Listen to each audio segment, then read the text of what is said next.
puisqu'il n'y avait pas d'annonce officielle. Donc cette annonce nous a effectivement un peu pris au dépourvu.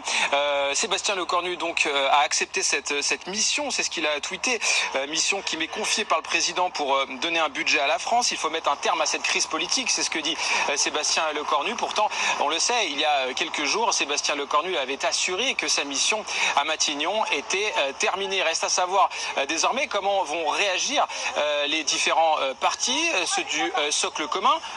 Encore faut-il qu'il existe ce socle commun, puisque on le rappelle, Bruno Retailleau a considéré qu'il était qu'elle est totalement. Secrétaire général adjoint Les Républicains nous a rejoint. Merci Premier ministre. Alors j'imagine qu'effectivement les téléspectateurs, les citoyens français, c'est ce que dit l'entourage d'Emmanuel Macron. On va aller retrouver tout de suite Mickaël de Santos. Avant aussi, il avait carte blanche. Comme la fois dernière, on a retrouvé Bruno Le Maire, ministre des Armées. Exactement. Donc est-ce que c'est Premier ministre, une décision qui nous surprend.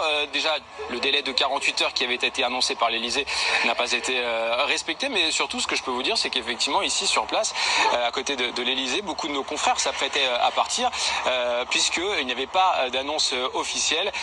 Donc cette annonce nous a effectivement un peu pris au dépourvu.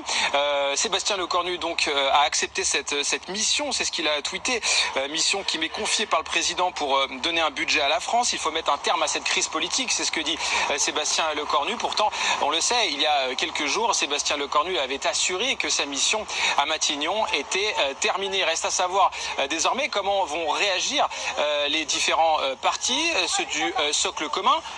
Encore faut-il qu'il existe ce socle commun, puisque on le rappelle, Bruno Retailleau a